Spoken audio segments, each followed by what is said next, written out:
Hello, good evening. Good evening, Mm, Venerable. Teacher Davidson. Please lead us the prayer before learning. So, to help all sentient beings across all universes, we must strive for ultimate enlightenment. The path to enlightenment begins with learning the Buddha's teachings. We're currently exploring the three stages of the path to enlightenment. May all Buddhas, Dharma, Sangha, and past practitioners empower us to deepen our understanding of the teachings and equip us to overcome our own suffering and that of others. With unwavering dedication, one day we may achieve ultimate enlightenment and establish Pure Lands. Together, we can guide all sentient beings toward liberation from suffering and toward enlightenment. And then we can pay homage to the root guru, Shakyamuni. Homage Homage to the to the root Guru guru, Shakyamuni Shakyamuni Buddha. Buddha. Homage Homage to to the the root root guru, Guru Shakyamuni Shakyamuni Buddha. Buddha. Homage Homage to to the the root root guru, Guru Shakyamuni Shakyamuni Buddha. Buddha. The verse for opening scriptures. Supreme, Supreme, profound, profound, and and wonderful wonderful Dharma, Dharma, difficult difficult to to encounter encounter in in hundreds, hundreds, thousands, thousands, and and millions millions of of eons. eons. I I now now see, see, hear, hear, receive, receive, uphold, uphold, and and accept accept it. it. May I May I realize the realize the Tathagata's Tathagata's true true meaning. meaning. Thank you, Venerable. Thank you. We are still on this preface, adjusting one's motivation before entering the path. And at the end of this chapter, we will have Q&A sessions. The questions came from those participants at the time, 10 years ago. They learned from Rizong Rinpoche on the text and asked several questions. I found this very meaningful, so I decided to go through the Q&A, even though Tia Tang didn't actually lead us to read them. But many topics we covered as well in previous courses when Tia Tang was giving lectures on the stages of the path. So now we have finished 9 questions. Now we are on the 10th. So, Venerable, So, please. question number 10. It's page 45. Nowadays, most people's minds are highly scattered and cannot concentrate on contemplating the contents of the stages of the path. Thus, even after several years of study, there is little inner transformation. If one truly wishes to specialize in the stages of the path, would it be acceptable to spend a few months cultivating shamatha, meditative serenity, before undertaking the meditations on the stages of the path or the lam-rim? Is this feasible? And so the answer is yes. To give rise to shamatha or meditative serenity, one need not first understand the stages of the path in detail, for even non-Buddhists can attain shamatha through meditation. Therefore, whether one is a beginner or someone who, after many years of stages of the path study, has still not produced realization, one may first devote some time to cultivating shamatha so as to stabilize attention. This will be of great benefit for learning the stages of the path. Yeah, that's the answer. So, Venerable, Yes.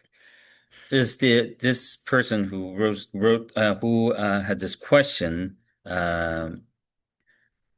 having this question because of some target that the person was working on? Could you Hmm. tell? I mean, I read this question and I think it's me, Mm. right? Like, Okay. scattered, can't concentrate, contemplating the contents of the stages and, feeling that there's little inner transformation. So if one really wishes to understand or specialize in the stages, yeah, it would be beneficial to stabilize the mind first. Yeah, I think that target is, yeah, wanting to have the transformation, right? If Yes, we go yeah. backwards, I want inner transformation, and I want to be able to study the stages of the path, but I feel that I cannot because my mind is scattered. Hmm. So if I just put that whole thing backwards, that is me. Yeah, no. But here also like to reach that kind of realization Mm, in the in Lamrim in this stages of the path. mm, So with this motivation to do such cultivation on meditative serenity, samatha, would be meaningful. If not, then it's just like Rizong Rinpoche said, right. it's very It's almost the same, to other traditions or religions or non-Buddhist Mm, practices. So the aim should be learning the stages of the path, mm. is knowing how to get there, to become a Buddha one day. Yeah, that will be the aim. Not just concentration or calmness Yeah. or ability to keep one's attention and focused. Yes. I always bring up this example of, snipers, right? They're highly focused and Concentrated focus, concentrated, yes. right? Towards something non-virtuous. So concentration itself or having a calm and even mind is not uniquely a Buddhist thing. But what we're using it for that makes it Buddhist. Like Yeah. climbing a mountain. Yeah. Yeah, you should have that kind of concentration Yeah. as well. Or like, free solo, Yeah. just with no equipments, just having bare hands, to climb out this high, steep wall, something.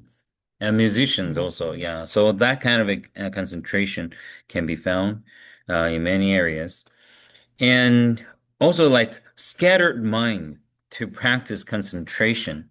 I think to practice this samatha every single time,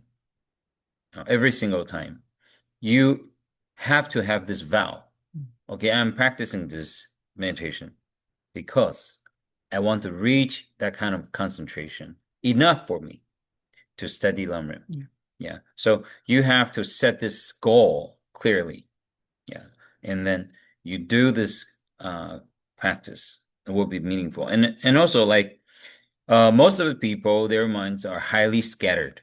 I think there must be a why behind this question, like why people like having this highly scattered mind. Yeah. Yeah. In my theories is just like, society and just even when we talk about now being the time period, someone being a time period of the degenerate age. So we're overrun by sensory pleasures and stimulation, distractions, also difficulties. So I think environment plays a large part. You meet people that live in very quiet, peaceful places with not a lot of tasks and not a lot of worries. Their minds are naturally a little bit more calm than someone, working in the stock market in New York City, the environment will have a different impact, and the people around you will have a different impact. So I think there's a lot, maybe more nowadays that people can gravitate towards, Yes, and like also pressure to like yeah, succeed pressure. and Or cell phone. cell phone. Yeah, Yeah, a lot of notifications, yeah, for yeah. example. Just now. So, all these will be causing this so-called highly scattered mind.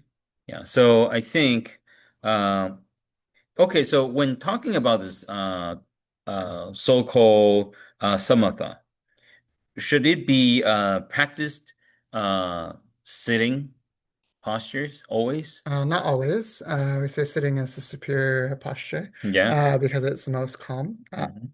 And the quickest, to access a calm and stable mind. But eventually that should be taken into daily life and movement as well. You can practice it in multiple ways. Like the If I go back best. to the four Oh, ways of okay. QE, right? Yeah, yeah, yeah. Yeah. But the most natural and best one is the sitting. I think that example was given that that's the posture that Shakyamuni Buddha attained enlightenment in as well. So Hmm. it's kind of giving an indication.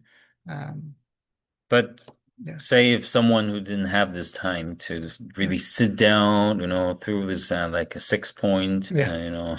Vajrayana posture, how would one be able to reach that kind of serenity inside? Mm. My thought would be one, taking care of environment and taking care of your lifestyle and kind of making adjustments and changes in that to minimize the distractions. Hmm. And then also trying to understand the kinds of tasks that you do.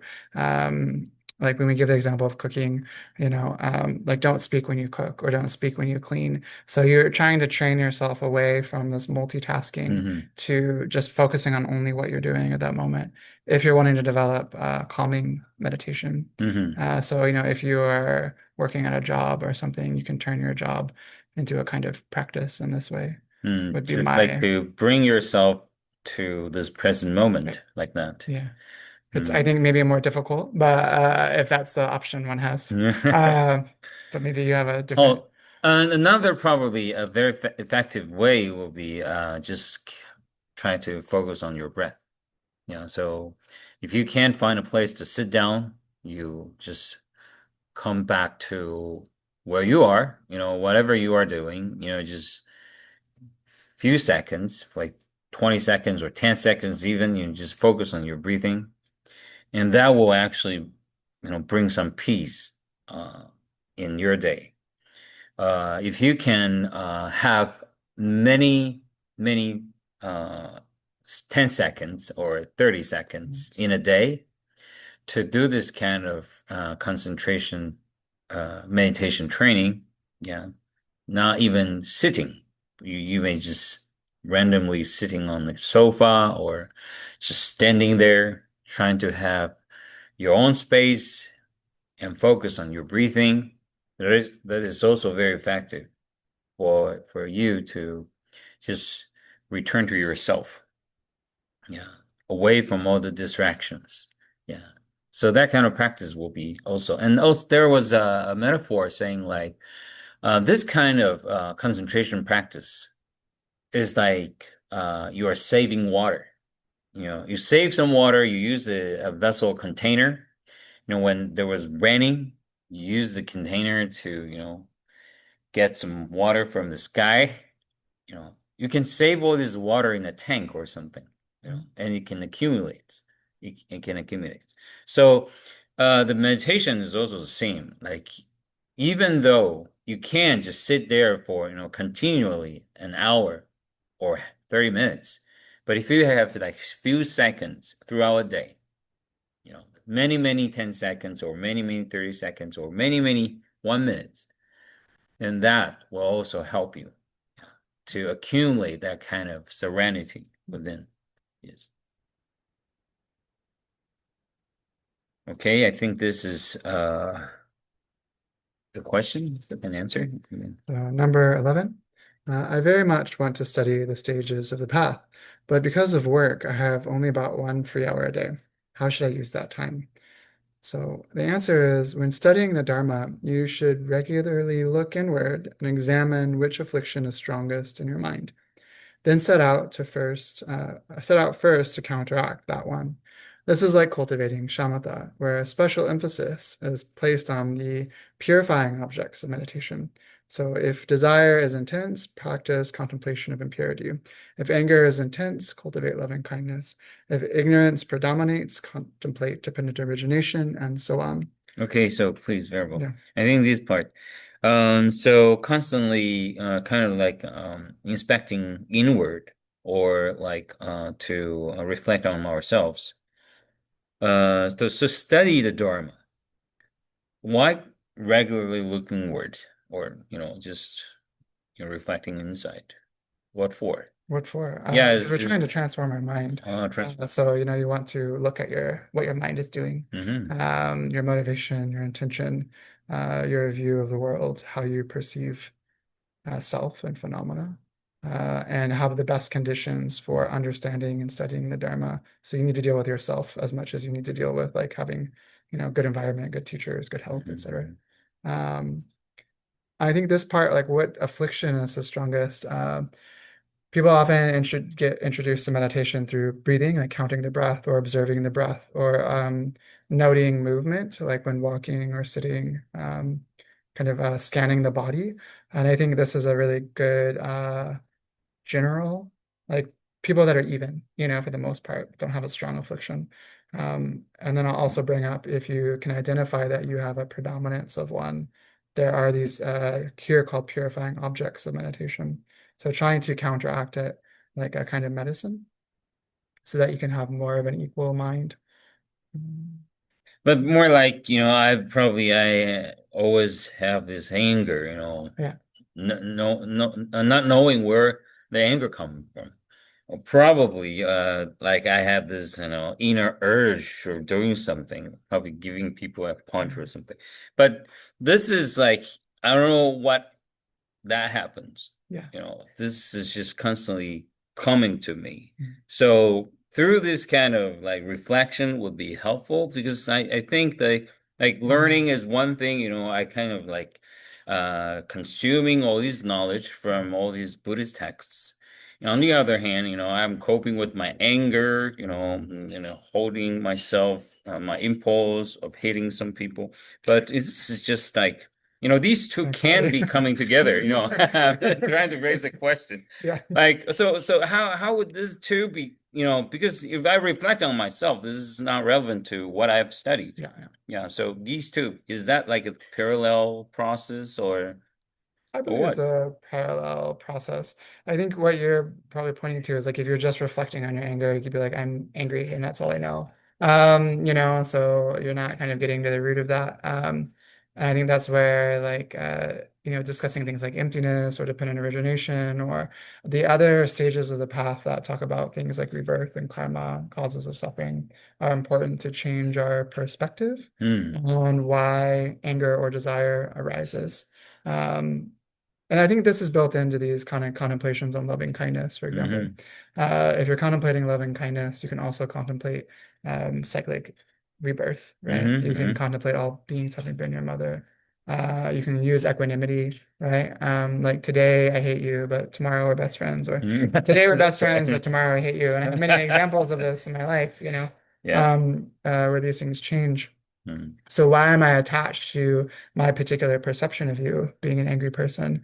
Wouldn't it Mm-hmm. be much more beneficial for me to cultivate love and kindness towards you, not Mm-hmm. only for you, but for myself, Mm-hmm. Yeah. So there is still Reduce some like tense, right? yeah, t study has to go with just with the meditation part Mm-hmm. too. If you only sit there and tell yourself, I love everyone, I love everyone, I love everyone, you're just trying to convince yourself with no real good reason, right? That might feel like a bit of a uh, Mm-hmm. conflict. Conflict, yes. That's a good question. I love everyone, I Yeah. love everyone. Mm-hmm. Yeah. Oh, hate. Yeah. Yeah, yeah, yeah. Yeah. Still, Saying one thing but feeling something else, right? yes, yes. Yeah, so the feeling is important, like learning the Dharma. When we talk about learning the Dharma, is to generate some kind of feelings, Yeah. kind of relate to the teachings of the Buddha. So, and when talking about impermanence, I really feel a strong, uh, how to say, anxiety on probably, life is short this time. Okay, so this kind of anxiety is coming. So what can I do? And there is more. Like, Yeah. okay, death is approaching. Okay, so it's like I'm adding on myself to be more anxiety, Right. like that. Yeah, and there's another example in the Buddha's time where some monks were like, "Oh, it's really good to meditate on death and impermanence," and then they tell a monk to do this, and he gets more depressed, and it's Yeah. like actually, it's not good. It's not just good to meditate on death and impermanence. We should use these as medicines to balance ourselves. So people that are too excited by the world, too easily distracted, and like run after everything, they can meditate on that, right? And then people that are more low energy and don't have a lot of motivation can meditate on precious human rebirth, Hmm. right? So we're not meant to just meditate on one thing forever and ever and ever, but to use it until we have the realization, Hmm. and it kind of balances out our perception. So can I say all these like Dharma gates? We're talking about different topics. We also call them like Dharma It's gates. It's like a lot of method. different gates that you can Mhm. go through. Or another example, like in Buddhist, in Lamrim also, like describing these teachings as medicines. Yeah, Yeah. So you yourself, you're practicing all this, medicine, medicine. Chinese medicine, probably better. Like if you have more different medicines, you know how to prescribe yourself. You can give yourself a lot of different antidotes Right. to deal with your own illnesses. Yeah. So, in this case, yeah, the more you learn from the Dharma, the more you have all these methods to cope with your own difficulties or challenges in your lives. They'll say the Buddha is like the doctor and the Dharma is like the medicine, and then the Sangha, so monastics and lay people are like the Mm. nurses or caregivers. So they help us take that medicine. Um, and even within Chinese medicine, we say very similar kinds of things. You can use one medicine to treat 100 diseases, right? But one disease might also have 100 kinds of medicine to treat it. So this depends on the person, right, and their particular conditions. And so some medicines are very broad and can treat many things and many types of people. And some are very unique and specific for a certain type of person or symptom. So we can't just be like, oh, well, all the Dharma is good all the time, right? Because sometimes it might not be relevant to your situation or time. This is said when the Buddha gave many teachings. We have all these records, right, of different teachings. We can also look at the audience that he was speaking to and the kinds of questions they asked. So we can't say like all the teachings for a few monks, everybody should do, right? Mm. Or the teachings for a few lay people or a particular village, right, is for everyone to Yeah. do, right? It was to their, possibly to their situation, right? And times may have changed, so we have to be able to apply it well. I think this is why we say you have to have teachers, right? You Mm. can't just like read a book because you're like, oh, this is good, so I'm going to do it, and then, you know, Yeah, it's just like took you the wrong learn. medicine Yeah, one took time. wrong medicine Yeah. or took wrong Yeah. medicine. So I think it's more like a professional practice. Yeah. Yeah. So why you have to find a very good teacher is like you are finding this specialist, to Mm. give you very professional advices so that you won't do wrong, based on your limited understanding of this teachings. Yeah. So okay. Yeah. Next. The second half of his answer. So applied to stages of the past study, if you are especially attached to the people, affairs, and things of this life, you should concentrate on the lower scope topics, such as death and impermanence. If you excessively crave the pleasures of future lives, you should often contemplate the faults of cyclic existence, the middle scope topics. If your self-cherishing is too strong, you should frequently train in bodhicitta, so the great scope trainings. In short, spend your hour on the area you most lack. Hmm. So after this answer, what would be, from your assumption, what would be the intention of Rizong Rinpoche I giving have this to kind of answer? guess it has intention. I mean, the person asking is saying, I only have 1 hour, Hmm. right? One free hour, which I can use how I want, and the rest of the time is busy. And I think he's kind of saying, you're trying to maximize that. So the thing that you lack the most, you should cultivate, and that will, bring up your mind and bring you up to a place where maybe these other things will be more of an option for you to study because now you've changed your perspective to life, right? And he kind of points out what type of people. So ones that are attached to stuff in this life, one that's very worried about future lives, and people that are very self-concerned all the time. So most benefit. I think this is very similar to these three about broad medicines, right? Rather than a specific medicine. Hmm. So, if you fall, most people will fall into one of these three categories. So, most people will benefit from this. He's not saying, you should, I don't know, do really specialized meditation on one particular um, stage or like, practice one deity or recite one mantra many times, but he's giving a broad area that I think will benefit your life. Yes, and I think my assumption, my guess Yeah. is like this Rizong Rinpoche when he was answering this question, based on this person's sincerity, because he's actually really sincere about his time. He said like, I have about an hour to do the study. Give me something. So the Rizong Rinpoche spanned, 2 paragraphs Yeah. to talk about this and actually giving him this very clear outlines. The one here is more focused on how to deal with your own afflictions within, and the other half of the other paragraph is talking about the long-run stages, the lower capacity, the medium, and the great. So very skillful Mm. when answering this, and also kind of like attracting this person. Do you want to know more?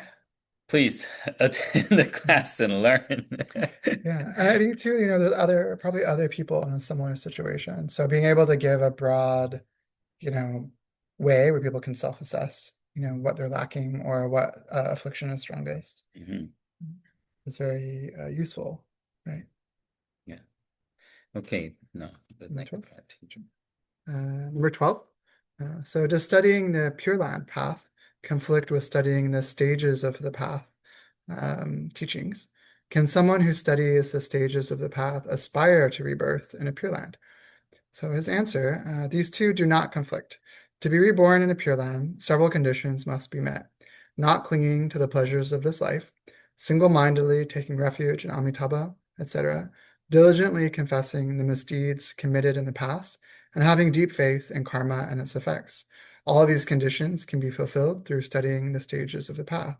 Since the Pure Land is an environment for learning the Dharma and is endowed with many favorable conditions for study and practice, those who study the stages of the path may, of course, aspire to rebirth in a Pure Land. Oh, okay. Yeah. So, why this person would raise this question? This person would raise this question because I believe they're in Taiwan and they're a Taiwanese person. Yes, yes. And the primary path here in Taiwan is Pure Land Buddhism. Most people are exposed to. So I'm going to guess this person has a strong faith or interest or has been practicing Pure Land for a long time. And they might be wondering, how do I reconcile these two? Right? Yes, They yes. seem like different things. I know Chinese Buddhism, I know Pure Land Buddhism, but Lam Rim might be new to me and I'm very interested. So Hmm. is there an issue here, right? Yeah, and also I in think I like in guess. Taiwan, in Taiwanese Buddhism, there is one monastery specifically talking about that. Okay, what you should do every day is just recite the name of the Buddha. Right. That's the priority. For the rest of other things, not so important. Yeah.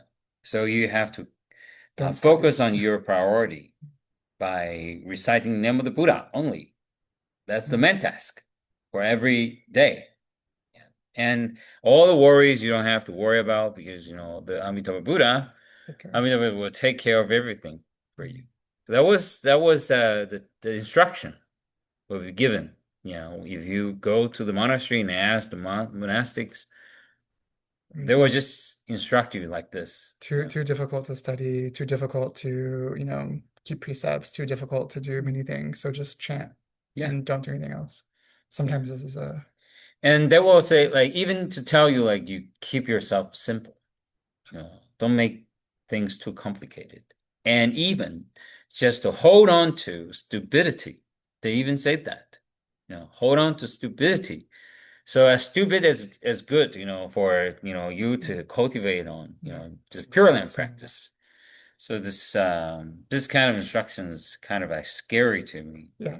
And I've heard some take if you study and do other practices, which I can see where this is, if you've heard this, some will say if you study and do other practices or keep precepts or try to cultivate other things, this is a type of arrogance. And it means that you really don't have faith in the Pure Land path. Because if you had real faith in the Pure Land path, you would only be chanting Amitabha's name and nothing else. So there's this stream of thought within the Buddhist world as well. Um, that might seem like it really conflicts with stages of the path.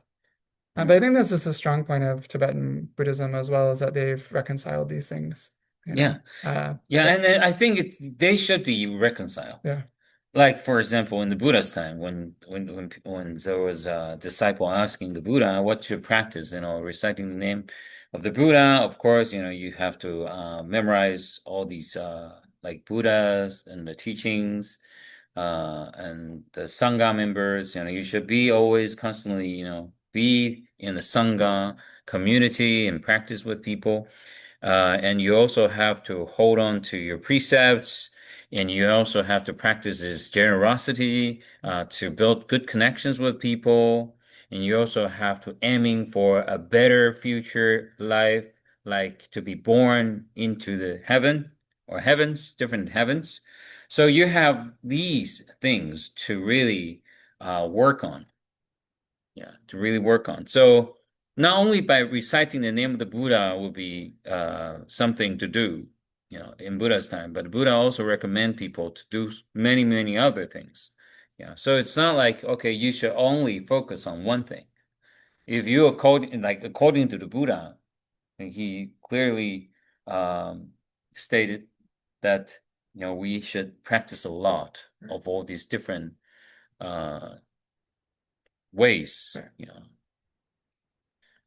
I think there's an appeal to just being like, oh, if I just do this one thing, that's all you need, right? Mm, Because the master said so, simplicity. Yeah. or our group says so. It's very simple, it's clear. I just do this one thing, and then I can give up any kind of doubt or question or responsibility, right? That I think that's very attractive. Yeah. You know? So in long run, the Yeah. very beginning, you was talking about like what kind of preparation we should do Yeah. when studying the Dharma, so-called the Dharma. So there will be, okay, to know the author is important, who wrote this treatise, why should I read this book? And so to know the author is important. And what kind of attitude should I have, when listening to all these teachings? What kind of teaching that I'm looking for, and what kind of teacher that I'm going to follow with. All these kind of instructions you can find from the stages of the path. And of course, we'll be talking about why this teaching should be considered the most important teachings, among other teachings, among other Dharma instructions, is because this will help you, to build connections between other so-called Dharma gates or all other Buddhist topics, so they can all come together and be meaningful for one's cultivation towards enlightenment. So that's why here, when we study why we have to work on this text first, is because this text provides us this clear path, yeah, so that we can follow easily. Mhm. Yeah. And also, like to focus on one thing, like even the Buddha's time, the Buddha also taught some of the disciples to do, one thing at a time.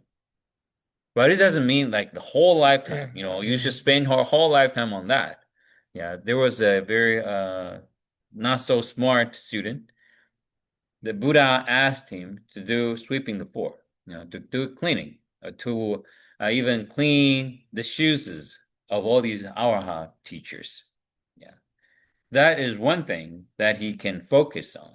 And the Buddha said that you should clean the floor when contemplating on, you are not actually, remove the dusts, remove the dirty thing from the floor.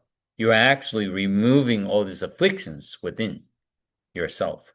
Yeah. So do that kind of cultivation of contemplation. Yeah. And that was very effective. Yeah.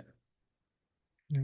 And then the Buddha will have to move on to teach him something else. So he will be able to give a long lecture to a huge group of nuns and devotees during the Buddha's time. Yeah. And then we have to be careful not to read a story like that and be like, so the Buddha said just sweep, right? And that's all we have to do. And you know, and everyone can just sweep, we can have sweeping temples. Yeah. So it's you have to look at the whole picture. Yeah. Look at the Yeah. whole picture. Yeah. Still should, but someone still should sleep. Yeah. Still there's some sweeping, but not every day the rest of your life, all the Yeah. time. Yeah. Yeah. Yeah, 24/7. Yeah, so using all these methods are important, especially the Pure Land is something that we are looking forward to. Because this lifetime, we know that we probably have 80 years, 90 years, and 100 years, 120, but that's the limit. And the body, through aging process, it will get weaker and weaker. You don't have this enough energy to really dig into all these profound teachings of the Buddha. So the best way is like, yes, on one hand, I'm working on all these teachings of the Buddha, constantly until, probably the last day of my life, this present life. But also I'm aiming, to go to another place where I can have, a longer lifetime, for example, in the Pure Land, and a better environment that the most of people, I think they'll probably the most majority of the people there on that planet, they are all Buddhists. They are all aiming the same target to become Buddhas. So if going there, you will be able to meet more teachers, and then you can continue your practice, there. So that's why Pure Land practice is also important. It's not like, okay, I can choose this or not. Probably this specific era now is the best solution we can find. Why? Very important. These degenerate forces around us, as we were saying, Yeah, that's why. society is overwhelming. It's hard to develop realizations, and it's hard to study. We have Hard to lots of study. obstacles. Mm. We also, looking at precious human rebirth, the how you say, the right now is the best time because this is a time that you're a human being. And we can say, oh, it was better 100 years ago or 200 years ago. Yeah, but you're not alive then. So you can compare all you want, but right now is your chance, right? Yes, yes. So as I say, it is the best era because we're alive. Yeah, yeah, So and also like people will argue like, okay, so assume like tomorrow I will be dead, so I just keep chanting the name of the Buddha, and this kind of concern will happen every day, because oh, I'm still alive, so keep chanting, and next day I keep chanting, and then I will have no time to study all these teachings, from like the Lamrim treaties. I don't have time because time is at stake. I'm about to die. Who knows? So probably better to practice purely and practice only. yeah, seems like a guarantee. Seems like a guarantee, right? You're selling me on Yeah, it. yeah, but I'm asking question. Is that the right attitude or Uh, not? yeah, I mean, I think you can do both. And I really like how, Teacher Tong and you and others here brought up that the attitude that we have in this lifetime carries over into the Pure Land. So if we have a desire and like a thirst or hunger, whatever you want to call it, to study and practice now, then how much more better when we're in the Pure Land, right? Because now we have favorable conditions, good teachers, everything's much better. And we already have a natural drive to learn and study. Versus I spend my whole life just chanting, be like, I want to go to the Pure Land, I want to go to the Pure Land, but I don't want to study.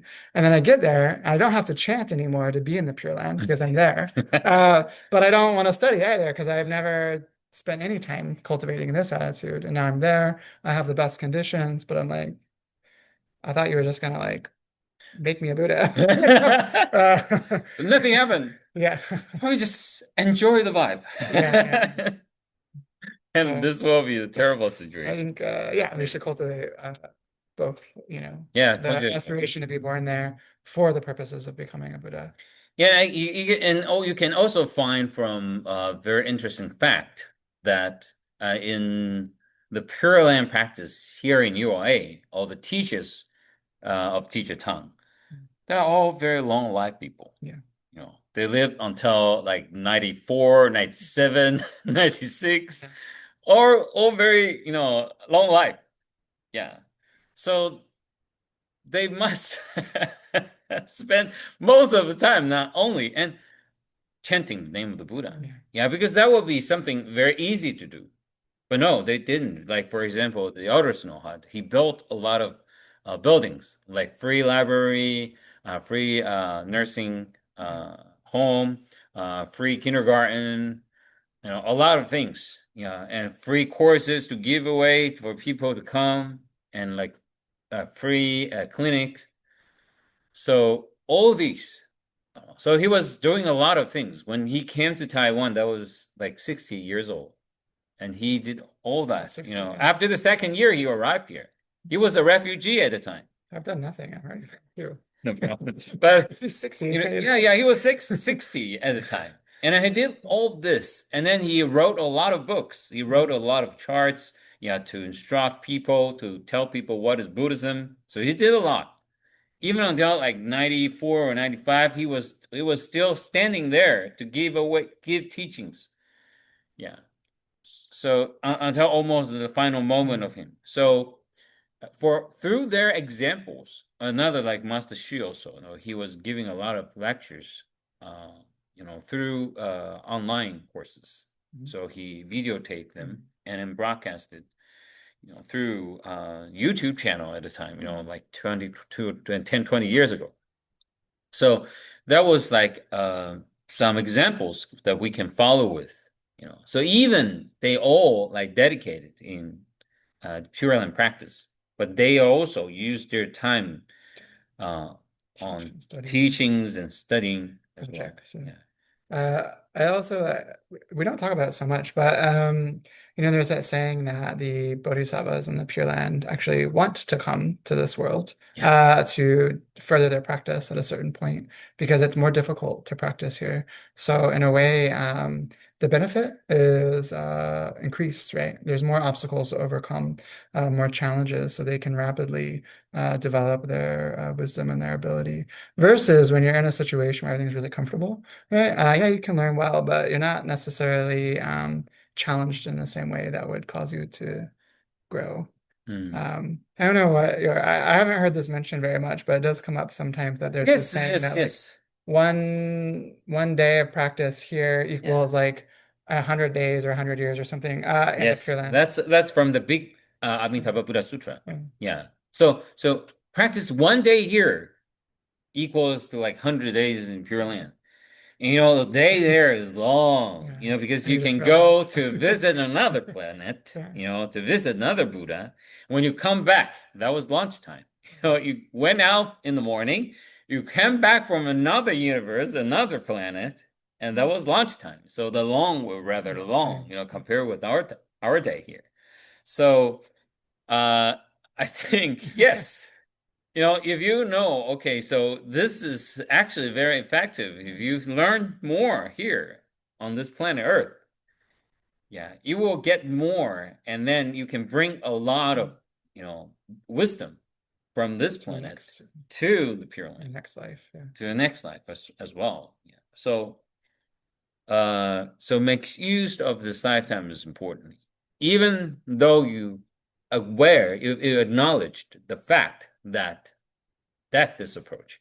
But that is for you to contemplate on this very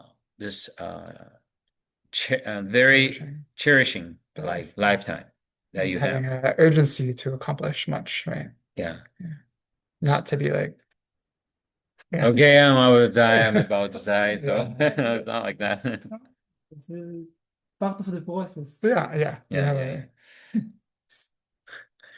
Okay, now we can move on to the next thing. I think this is the last. Yes, yes. So 13. Recently, many people have suggested that to study Tibetan Buddhism, one must learn Tibetan, and courses such as the collected topics. Is this really the case? So it depends on the person. If your age, time, and other conditions are favorable, and you wish later to study Tibetan Buddhism in depth, then you certainly may first learn Tibetan and foundational courses such as collected topics, and afterward proceed to the 5 major treatises. However, for those who are advanced in years or limited in time, if they insist on studying in this way, the outcome will, in most cases, be twice the effort for half the result. Um, so whatever our present circumstances, as long as we wish to study the Dharma, we should first study the stages of the path. Studying the stages of the path does not necessarily require learning Tibetan first, because many stages of the path treatises have now been translated into Chinese and English, and many teachers are expounding the stages of the path meaning. Therefore, for beginners, one should first gain a comprehensive understanding of the stages in Chinese or English. Afterward, according to one's individual conditions, undertake broader and deeper study and integrate what one has learned into the stages of the path for actual practice. This approach to study is the most suitable for us. Hmm. Actually, these texts have been translated into many languages, so you can find it not just in Chinese or English or Tibetan, many, many languages, the original text. Even Russian, right? And even Russian, Yeah. yes. So everyone can access this. The hard part to access is teachers that can Yeah. share on it. So Like you used to study in Tibetan tradition, yeah, so you must have, you know, covered this text. yeah, we went through a Lamrim text with the teachers. Yeah, of Hmm. course, like retreat courses and So what was the results like gaining from all these good teachers about the teachings from Lamrim? I'm here now. Okay, I think that's a good result. that's a good result. It Yes, took a yes, yes. while to take root, but I'm still sticking with it. I'd say that's my result in that sense that the Dharma path Okay. for some people is very straight and clear, and for others it can be really up and down and sideways. I think with this studying the stages of the path, no matter where you are in your practice, you have a way to um, not measure, but like self-assess, right? What Self-assess. you Yeah. need. Um, if you do that part, right? Otherwise, we can just have it be an intellectual exercise where it's like I know how to talk about this, so I memorized it or something. But then how do I actually apply it to my life? That's the difficult part. Um, And even like talking about this, five major treatises, actually you can also find a teacher to teach you these five treatises. Yeah, it's mainly to introduce one to Buddhist four major philosophies. Yeah. More like to know Buddhism in general topics or general terms.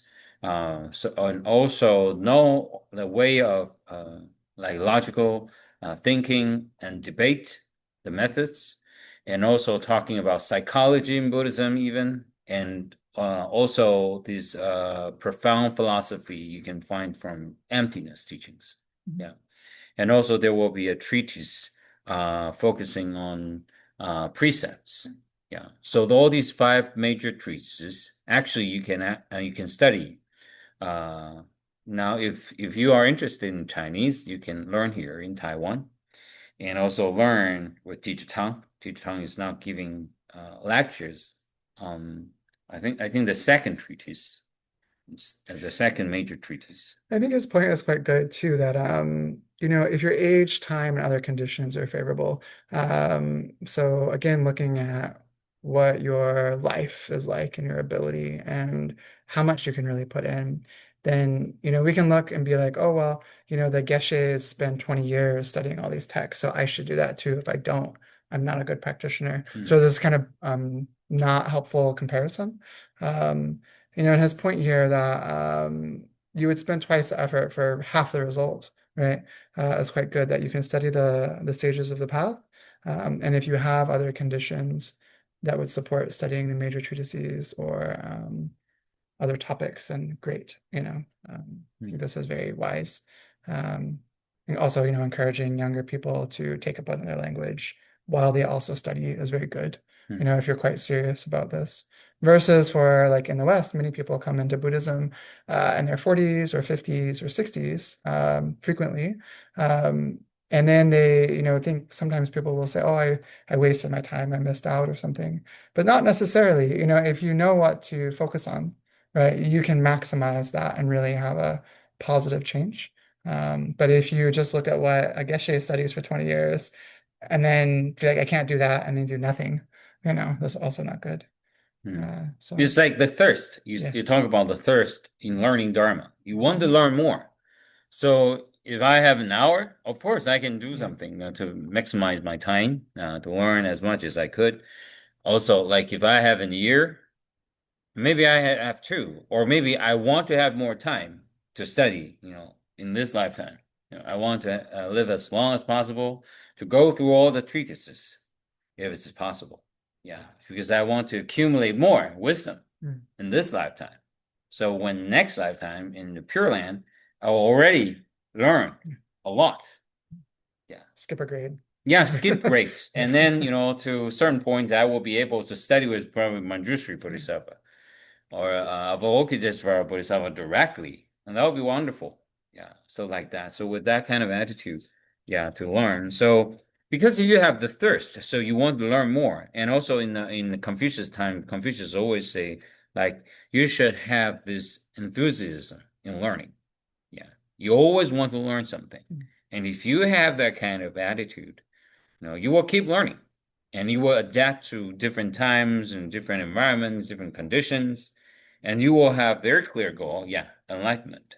Yeah. So in my way of looking at this is to be smarter, smarter in each day until the final day of your life, yeah, you can become very wise. But you need to practice your spirituality also. Yeah, yeah. To keep This one, thinking, to keep using your brain is important. Yeah. So that's why in Buddhism, talking about the importance of consciousness. Yeah. Actually, when talking about consciousness, it's actually talking about the brain. So we have this very good brain. We have to make use of it, to keep using it. And scientists say, like science suggests, like if you can, exercise your brain, daily or more frequently, actually, the brain can be smarter through time. Yeah. So I think this is very encouraging, yeah, to us. Yeah. Just keep using the brain Yeah. as much as possible. And of course, until one day you're about to pass away. Oh, I'm 90 years old. Yeah, I'm also very clear. Yeah, clear-minded, clear-minded. Yeah, clear-minded. Yes. Okay. Let's delicate. So may the merit gained from this practice adorn the Buddha's Pure Land. May it repay the kindness of parents, sentient beings, teachers, and the triple gem from above, and relieve the suffering of those in the hell, hungry ghost, and animal realms below. May those who see or hear of this practice generate the aspiration for ultimate enlightenment. When this life ends, may we be born together in the land of ultimate bliss. We pray to all Buddhas of the 10 directions, past, present, and future, to all Bodhisattvas and Mahasattvas, Maha Prajna Paramita. Thank you, everyone. Thank you, everybody.